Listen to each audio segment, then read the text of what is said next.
I want to say good morning, I guess. I want to start out by saying good morning, but it has not been a good morning. The US goes down 2-0 to Japan in this September friendly, this tune-up Who did friendly setup before the World Cup. And this September? my goodness, that was disappointing. Lot to be disappointed about, I think, and we'll kind of go through it. We've got a lot of things on the list, a lot of things that I was looking for in this game, that I think we were disappointed in just about all of them.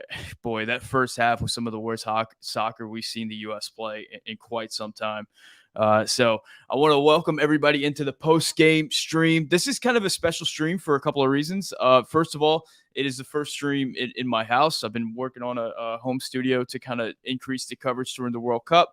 Starting out kind of small, but we're going to be getting it better and better. And second, it's the first stream with the new producer of the live streams, and we're going to bring him on in a second and introduce him. Before we really get going, I want to just play an ad so we can really get into this. So we'll be right back on the other side of this break. And now a word from today's sponsor. Bet Online would like to wish you a happy betting new year as we continue our march towards the playoffs and beyond. Bet Online remains the number one spot for all betting action in 2022. New year and a new updated desktop and mobile website. Sign up today and receive your 50% welcome bonus on your first deposit. Just use promo code BELIEVE, that's BLEAV, to get started. From football, basketball, hockey, boxing, UFC, and of course soccer, right to your favorite Vegas casino games, don't wait to take advantage of all the amazing offers available in 2022. BetOnline is the fastest and easiest way to wager on all your favorite sports. BetOnline, where the game starts. So the U.S. go down 2-0. I think there's a couple of things I really wanted to see in this game, and I'm excited to get all your comments on it after this game. I think the first one was no Yunus Musa. I think in the summer, we saw a lot of good things from the U.S. Through the build-out of Yunus Musa. And I was curious how we were going to respond in this game without Yunus Musa. That's one thing we're going to discuss. I think also kind of in the same vein, I think Christian Pulisic, without Christian Pulisic, how are we going to look? How is this a team going to attack without Christian Pulisic? I think a lot of the build-out that we saw in the summer was through Yunus Musa and Christian Pulisic in tandem. Christian Pulisic dropping back, Yunus Musa playing up to Pulisic, Pulisic laying off to Musa, Musa getting forward. So without that whole thing, how are we going to move the ball forward? How are we going to incorporate Gio Reyna? How is he going to look with this team? How is Jesus Ferreira going to look? You know, we're always looking for him to score goals. Is he the guy that's going to lead us into Qatar? That was another question. Sam Vines at left back, we're going to get the opportunity to evaluate him. How did he do? I think same thing. Aaron Long at center back. How did Aaron Long do in this game? Was he able to kind of silence any doubters? And then the looming question of Jordan Pefok and his absence from the team. These were kind of the questions that I had going in, and we're going to kind of go through that. But before we do that, I want to introduce producer Brad. Brad, thank you for coming on the show. Brad is going to be helping out behind the scenes and producing for the Yank Report in the future. This is the first stream with him.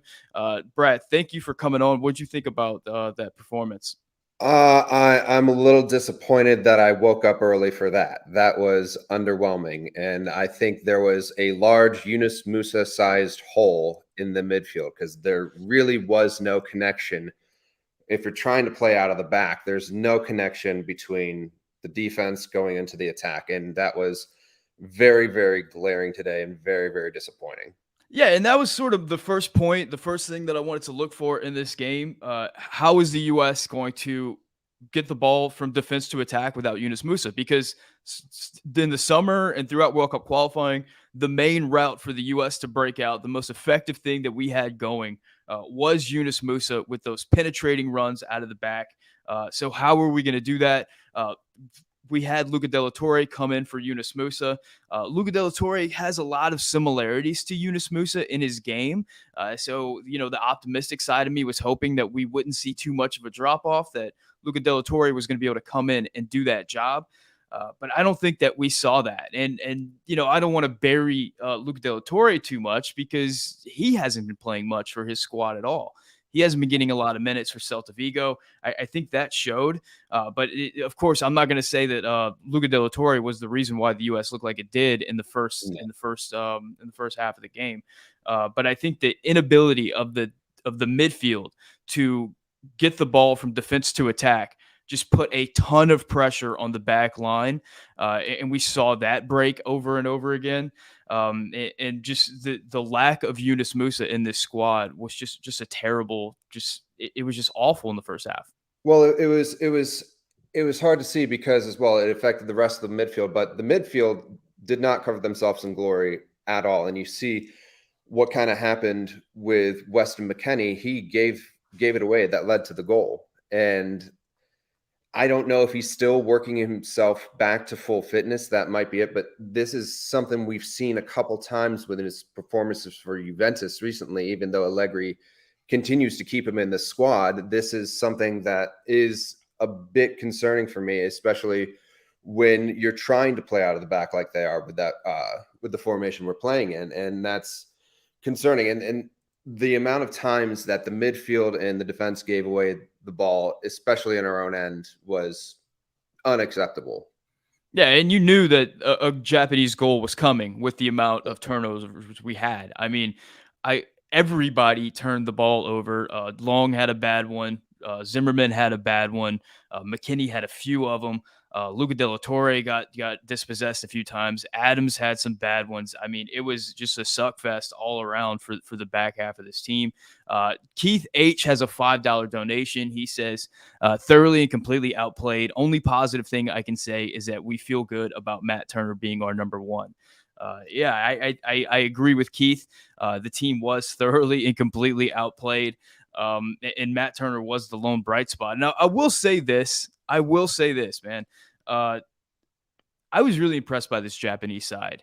I didn't know a lot about the team coming in. I've watched a few highlights of them. I was always impressed by their movement off the ball, their ability to find the next player. Just a very unselfish team in possession, and then in defense, just very disciplined, very hardworking, a really fun team to watch. So a lot of credit to Japan.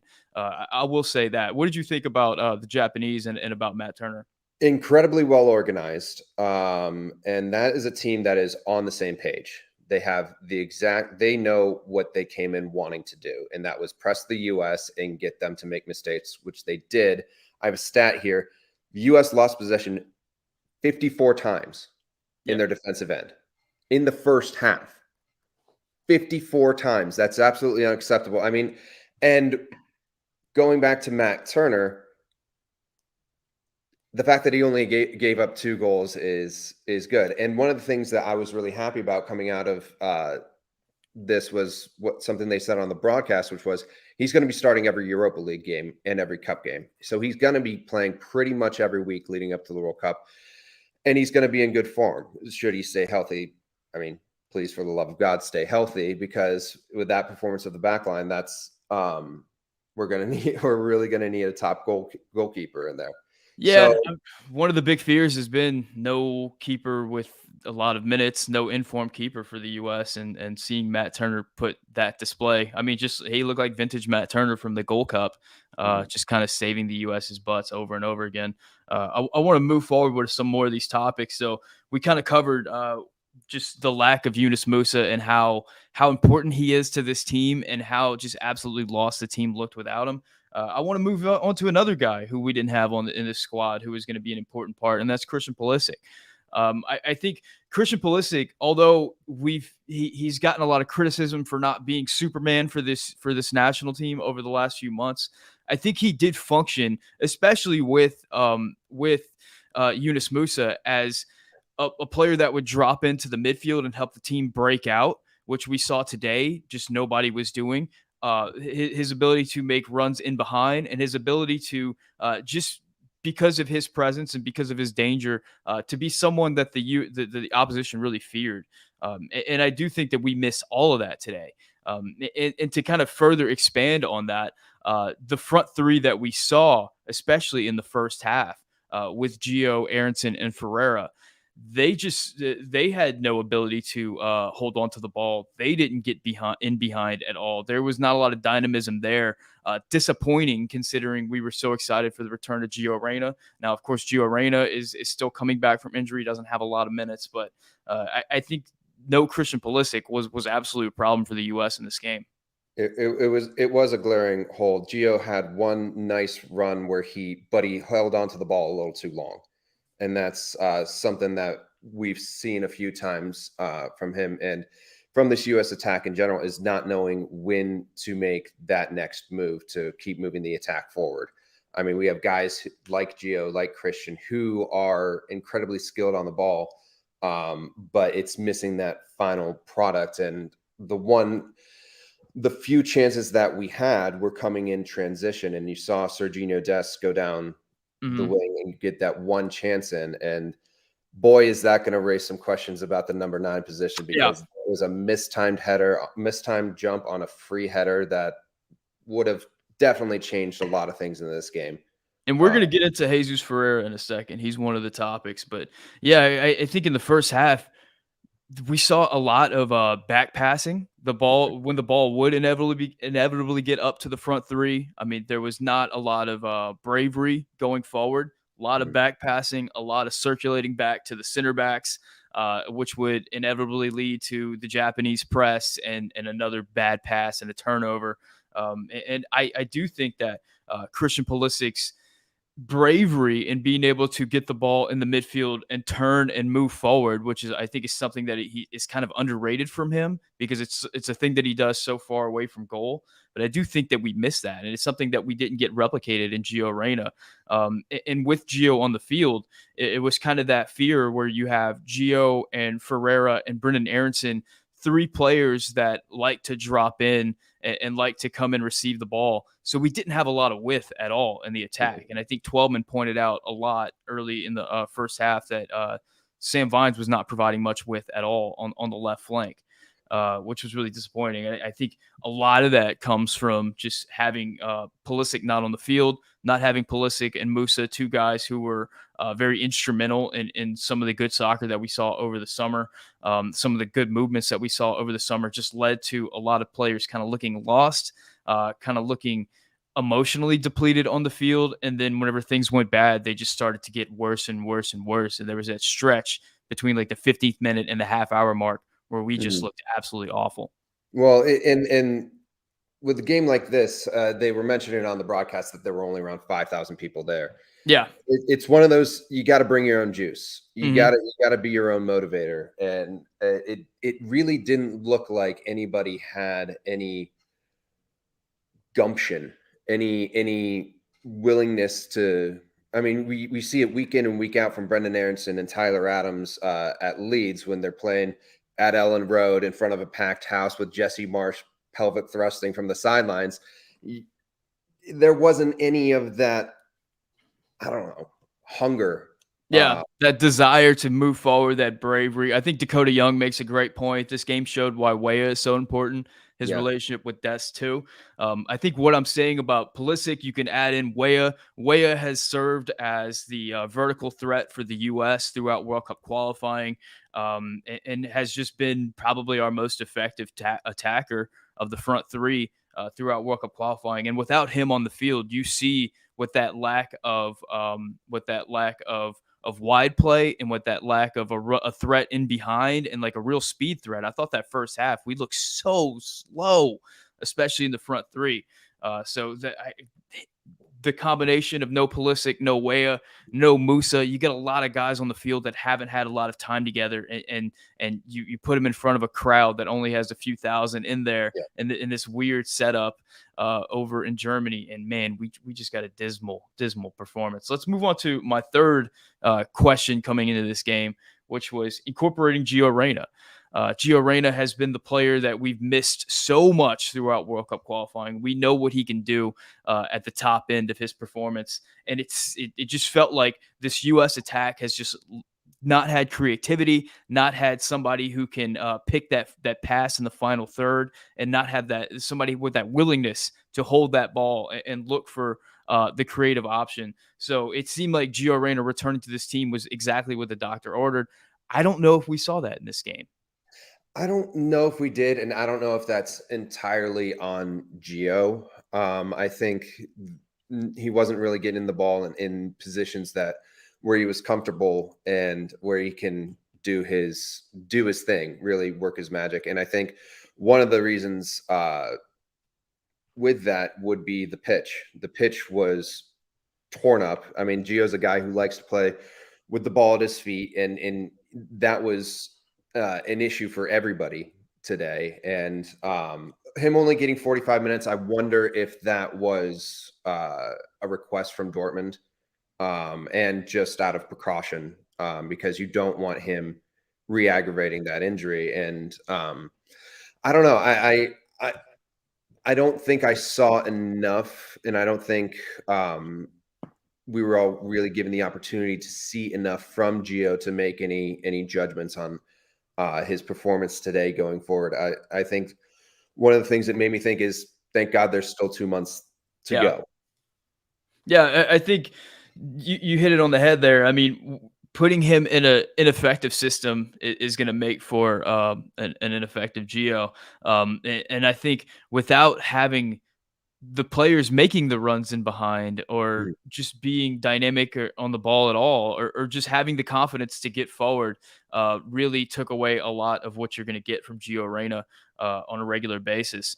He did have one moment where he kind of streaked up the left flank. He combined with McKinney and just kind of held on to the ball for a while. And it felt like he was going to pull the trigger and have like some really nice pass in behind, but it never really materialized. So that was kind of his lone bright moment for me. And I agree with you. I don't think that it's as much as on him as it is on just the ineffectiveness of the midfield and just the kind of poor tactics that the U.S. had in the first half. Do you?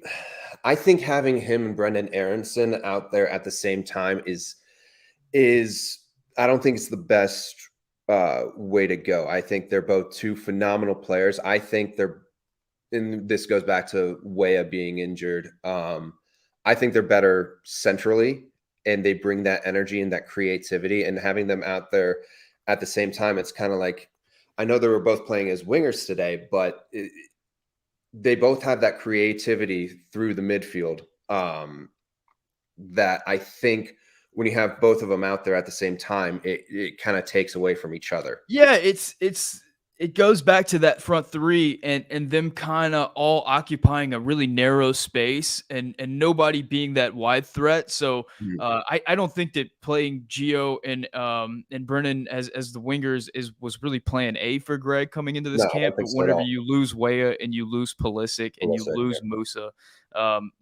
your hands kind of get tied because I think that there is an enormous step down for this national team from like the first 15 or so guys to that next tier. Whenever you start having to slot in guys who are just not up to the level, it takes a lot away. But at the same time, you end up having to do things like playing two guys who are going to be very narrow and just not conducive to the flowing attacking soccer that we're used to seeing. So I think that was disappointing. I put up Dakota Young's comment.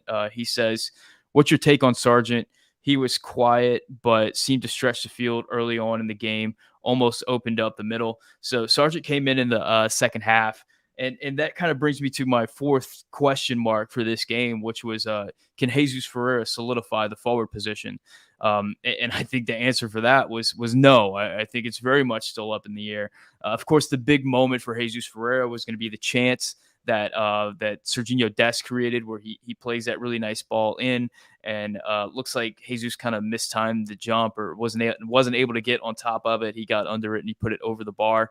I think it was the best chance for the U.S. in this game. And you got to wonder what would have happened had he put that away. Probably would have changed things entirely for the U.S., but certainly not the game for Jesus Ferreira. As the U.S. couldn't keep the ball and maintain it, so playing to his feet and have him operate as that playmaker in the 9 position just did not come off. So before we get into Josh Sargent, what were your thoughts on Ferreira in the first half? He is the XG god. I mean, the guy is in the right spot, in the right time, but the XGs don't show up on the scoreboard. I mean, we've seen this before in qualifying. He has had chance after chance that just haven't found the back of the net. And it's really disheartening because you love to see a guy get in that great position, but doesn't matter if you don't score.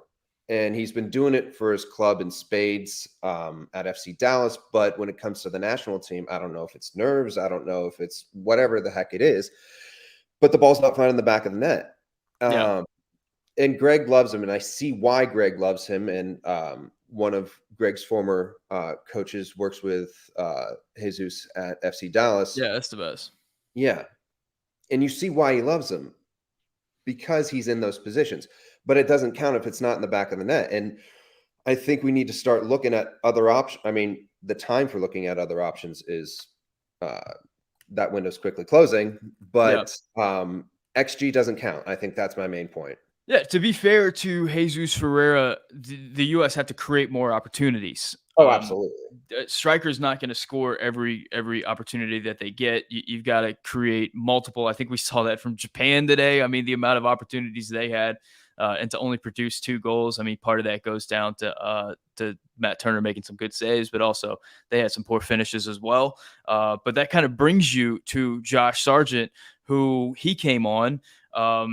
He came on in a second half that had a lot of tactical changes. Maybe now's the time to get into that. The U.S. bring on Reggie Cannon in the second half, and that we see the 3-man back line shape that we saw, I believe, against Morocco, where Reggie Cannon in possession drops in as that third center back, and then Sam Vines pushes higher up the field. We also saw Luca De La Torre come in to the midfield in line with Tyler Adams. Tyler Adams was playing as a lone midfielder, as a 6 in the first half.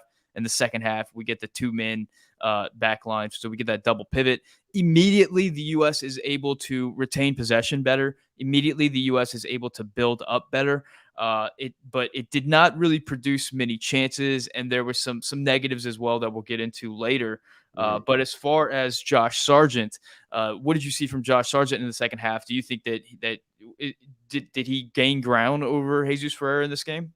I don't know if he gained ground. I think he warrants I think he warrants a start in the next game. One of the things Greg said during the week was he looks different. Yeah. And that's one of the things I saw today. I mean, we've all seen the clips from Norwich where he's been playing very well, but to look at him, he looks stronger, and he's playing better with his back to goal to kind of try and link up that midfield to the attack. But I think he does. I mean,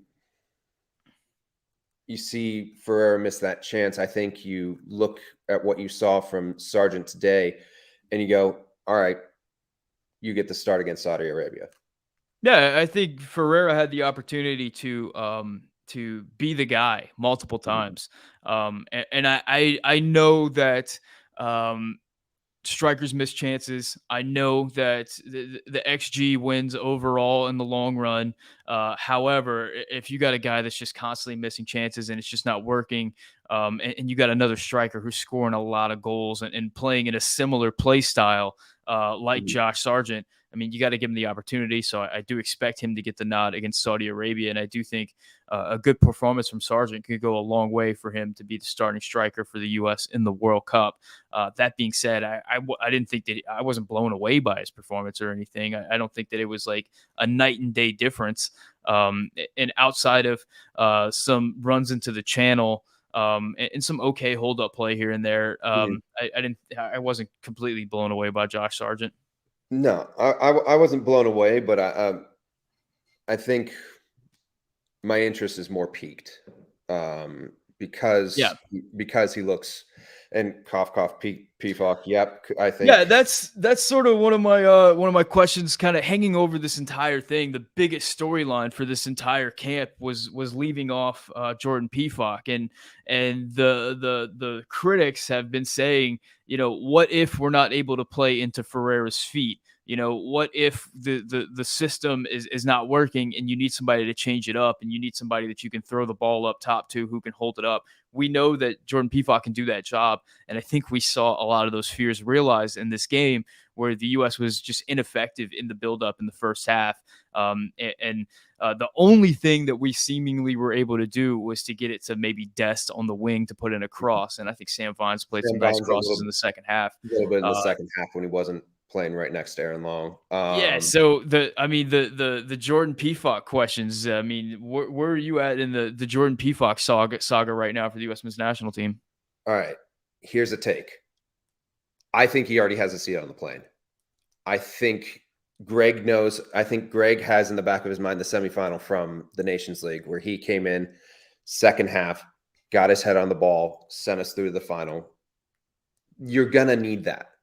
And you look at our opponents, especially Iran, they're going to be in a low block, and you're going to need to play aerial balls, and you're going to need someone who is really good in the air and really good with his head, and that's Jordan Pefok. And I think Greg has basically thrown down the gauntlet to Sargent, Ferreira, and Pepe and said, all right, go earn the starting job because I know who's coming off the bench first if I need a goal in the 70th minute.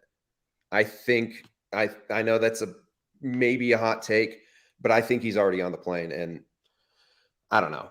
I want to believe that. I really want to believe that. I don't.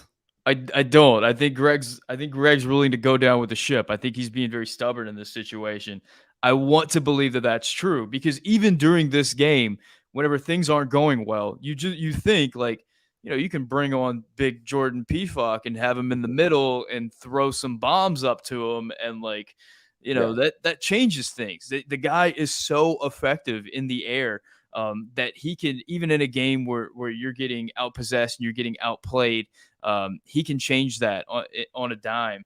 And to not have him in like the last 25, 15 minutes of the game, whenever he can provide that, I'm really concerned about that at this point from what I've seen.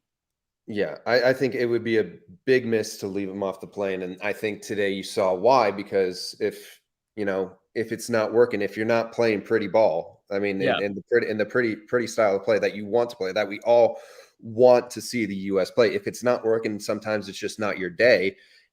You need to throw up a Hail Mary, and you need a guy down there who's going to get his head on the ball or his foot on the ball and put it on target. I mean,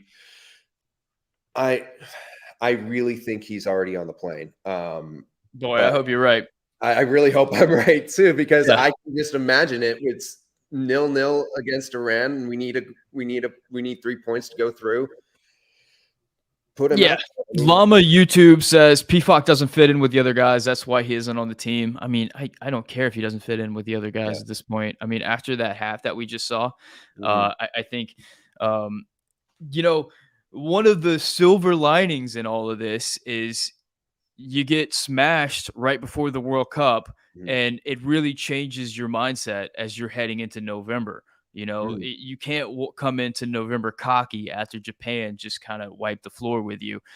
So whether that it be for the players or the coaching staff, I think a lot of illusions were shattered in this game, which is good timing because this is the time where you want illusions to be shattered. Somebody sent me a tweet at the end of the game that said something like, in the last World Cup cycle, France lost to this crappy team right before the World Cup, and they went on to win the thing, talking about the USA versus France friendly right before the World Cup. So it's not as if teams haven't performed poorly in friendlies prior to the World Cup and gone on to have a good World Cup. It's definitely possible, but I think this was a good wake-up call.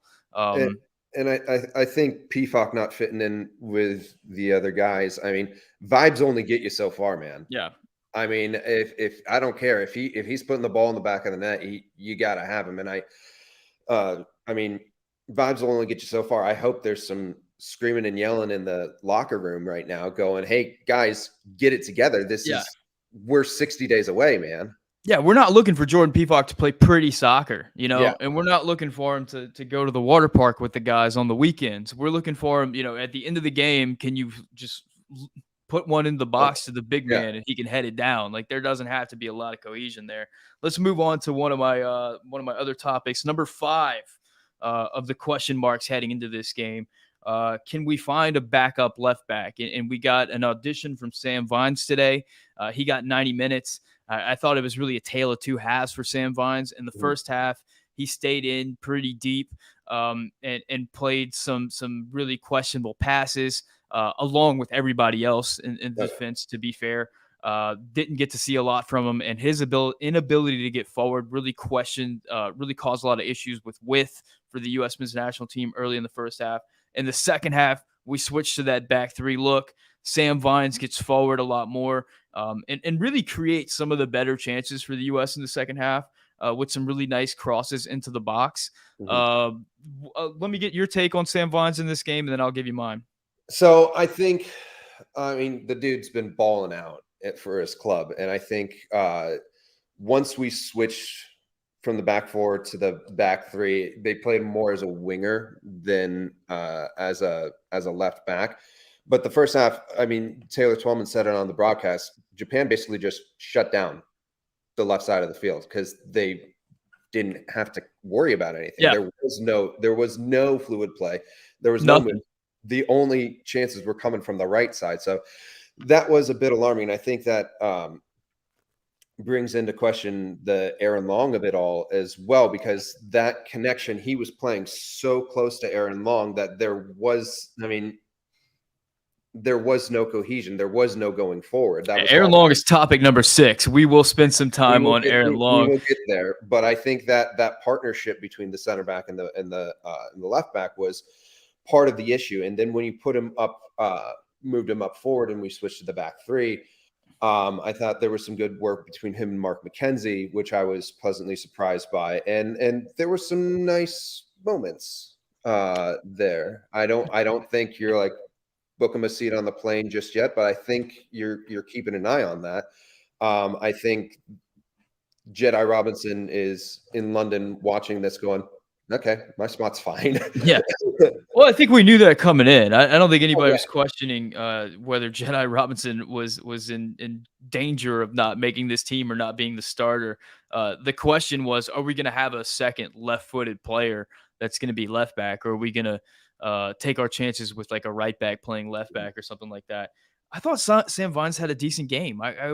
He wasn't one of the players that I thought was just absolutely dismal in the first half.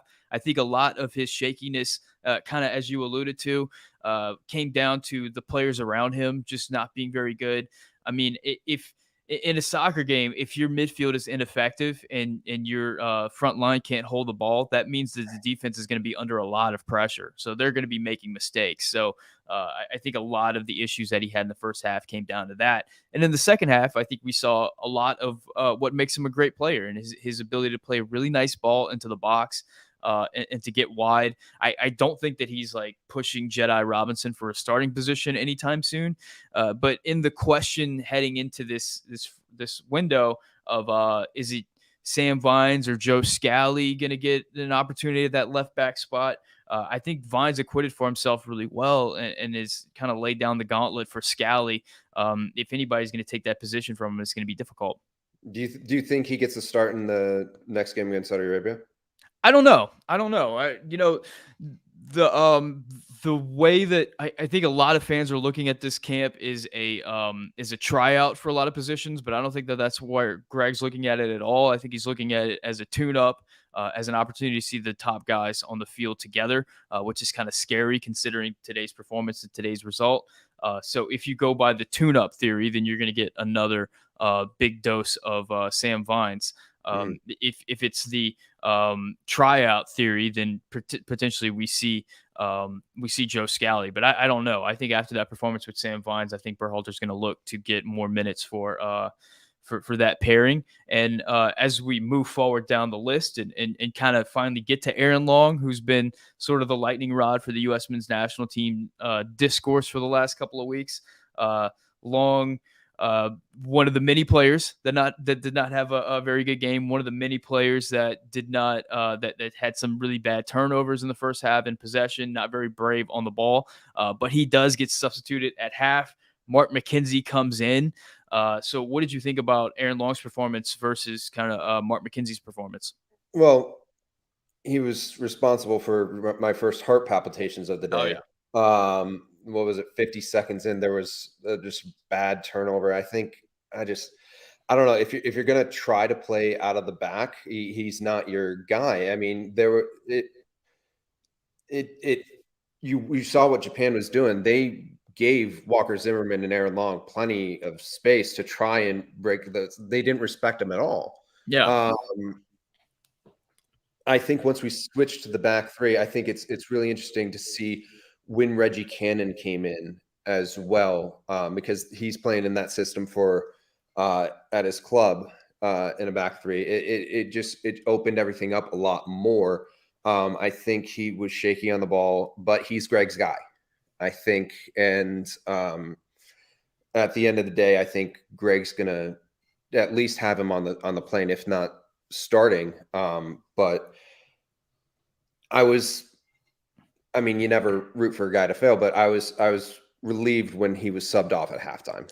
Yeah, the thing for Aaron Long though in the center back pool is just the amount of injuries, and he keeps getting these opportunities because we keep seeing the guys in front of him go down. Would have been wonderful to see Cameron Carter-Vickers kind of step up and have a great performance in this window, and potentially jump ahead of Aaron Long and potentially vie for a starting opportunity. Would have been wonderful to see Chris Richards start and get minutes with Zimmerman and see what that pairing looks like heading in. But those guys go down, so we do get Aaron Long. He doesn't look that great. Mark McKenzie comes in the second half. Mark McKenzie's a dude that I love personally. I always root for the guy. I think he's great. But throughout his career, he's had like a bonehead play in him in just about every game that I've seen him play, especially for the national team. And I think in this one, he had one as well. I don't remember if his turnover directly led to the second goal or if it was just led to a really good chance. It was a chance around like it was a the really good chance. 65th minute where he should have played it back earlier, tried to play on the ball, and it wound up getting dispossessed. And that's one of those things that we've seen, like you alluded to, with Mark McKenzie. On brand. What'd you say? It's on brand for Mark McKenzie, Yes. man. And I thought he was better than Aaron Long, I think, for like 90%. But then you get that 10% where he gives away a terrible opportunity on goal. And that's been consistent with Mark McKenzie every time we've seen him play with the national team. And you just can't have that. And it cost us in the Nations League. It did. Yeah, and with Tecatito scoring on us against Mexico early on. I mean, we were digging our own grave in that game after giving up that early goal, and it wasn't the first time we've seen that from Mark McKenzie. And then here again, we just see him make a terrible decision on the back line, and it didn't cost us in that potential that time, but it's consistent with what we've seen from him. Whereas Aaron Long, I don't know that we see. I don't know that we see like the absolutely horrible, I can't believe you did that giveaway from Aaron Long so much as just like not so great performance consistently throughout the game, which is kind of a trade-off, you know? Yeah, it's death by a thousand cuts with him. It's just it's thing after thing, but with Mark McKenzie, you're going to get great 90% of the time. But then that one time, it's like, oh God, and we need Matt Turner to turn into Tim Howard against Belgium to bail us out of it. Yeah, I want to bring up Reggie Cannon here. I see Nick Simpson says Reggie Cannon played about as well as the rest of the squad. I want to push back on that. Reggie Cannon came on and he allowed us to change to that three-man backline formation, which absolutely changed everything for the U.S. Reggie Cannon in possession I think he was a little bit braver than some of the center back play in the first half about finding penetrating passes, and it really changed everything. However, my issue with Reggie Cannon is whenever he does get matched up one-on-one in the box, and it happens several times in this game, and it's happened several times in the past, he gets absolutely cooked one-on-one. I'm not sure that I've ever seen him not give up a scoring opportunity whenever someone is one-on-one with him in the box. And I'm going all the way back to, I think the game against Switzerland, like 2 summers ago, where the U.S. gave up. They had a ball in transition, and Reggie Cannon was matched up one-on-one, and we give up that scoring opportunity. And it's just been carbon copies of that every time we've seen him in that position. And it leads. I think it led to the second goal where Reggie Cannon was on a guy and or that was Walker Zimmerman, right? Yeah. Reggie Cannon gets beat further up the field. Walker Zimmerman. I don't have my notes in front of me, so I'm getting confused. But it's. I like the formation with Reggie Cannon in there. I think the U.S. looks way better in possession. However, I mean, he gets Yeah. absolutely cooked in the box. Yeah. I think the question then becomes, what do you choose to live with? Yeah. With that, hopes and prayers Chris Richards is healthy, and I think we'd be foolish not to start him and Zimmerman. But if not, what do you choose to live with? Do you choose to live with death by 1,000 cuts with Aaron Long, or the Yeah. big bonehead play from Mark McKenzie, or do you run the risk of Reggie Cannon getting toasted on the wing? What do you think? Yeah, and that's sort of the thing that I always question, because I know a lot of people are crushing Aaron Long kind of on a daily basis in the discourse, and I know it's an issue, and I'm not saying that he's looked good, but I just haven't seen really any answers from anybody else, man. And I don't know what the answer is at this point. I mean, the answer is Miles Robinson, but he hasn't been Yes. around for a long time. Yeah. John Brooks is floating out there for a lot of people. I think that ship has sailed. Do we see EPB? I mean, we saw him in the summer and he didn't look particularly impressive. So, do we have a center back that's going to step up for this national team that's not going to cause us anxiety, or is just anxiety going to be part of the game for us moving forward? I think you just got to accept anxiety as part of your daily life. But I think the answer is Chris Richards. I think he is our most complete, even though he's young and sometimes will make some of those mistakes. I think he is our most athletic center back as well. And I think you just pray for him to get healthy. I think what's being said is it's a minor thing and he won't be out that long. So hopefully he's still our guy come November.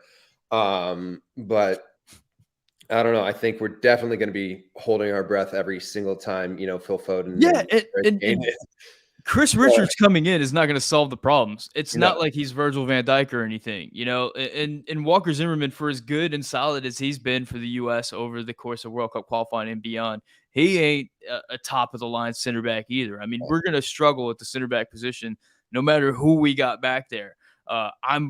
I'm waiting for somebody to step up and be better, like show that they're a class above and they deserve to be the number one. It just hasn't happened yet. Keyshawn weighs in and says we need a good midfield and attack. I agree. I think that would be good if we had that. Carl Tanner says Ream over Long. We aren't pressing high anyway, which is, it's a fair question at this point. I think you look at Sam Vines and Aaron Long with what we had in the first half, and you go, who else plays those exact two positions week in, week out together at Fulham is Tim Ream and Jedi Robinson. And another thing about Ream is he's known as a leader. He's a captain for his club at Fulham. And you think about the U.S. in this first half where, things started to go bad a little bit. They started to slip and they just got progressively worse and worse and worse to the point where it looked like, Weston McKennie couldn't hold a ball. Luca de la Torre was just giving it up all over the place. It was so sloppy. Would having someone like Tim Ream back there on the back line to like grab someone by the ears and say, calm down, it's going to be okay. Would that change things for the U.S.? Yeah, the body language from Luca de la Torre and Weston McKennie when they were subbed off was not good.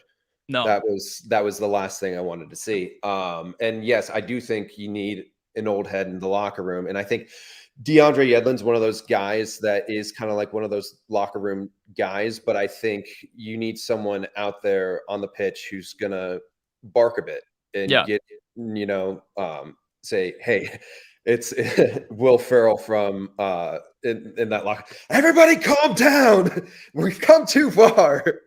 And I think Tim Ream could be that guy. He's definitely one of the older guys in our player pool, and he's a guy who has been there before without being there before. He wasn't in the World Cup back in 2014. But the dude's been doing it for Fulham, which has Yeah. faced a fair share of adversity. I mean, they've been playing jump rope with relegation for the past however many years, pretty much since he's been there. But now their project has really come to fruition there at Fulham, and he has been the one consistent throughout. I mean, he's been their captain, and now it's showing that he can do it. I mean, he has shown he can do it on the club level in the biggest league in the world.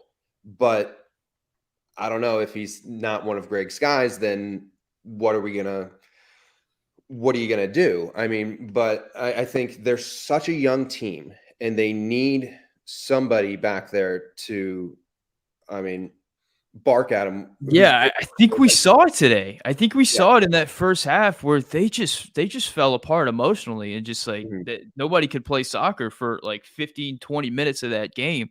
And the lack of experience, I think, really showed. And I do wonder about that, especially whenever you consider how far down we are in the center back depth chart at this point. And Mark McKenzie versus Tim Ream. I mean, what are the trade-offs there? Yeah.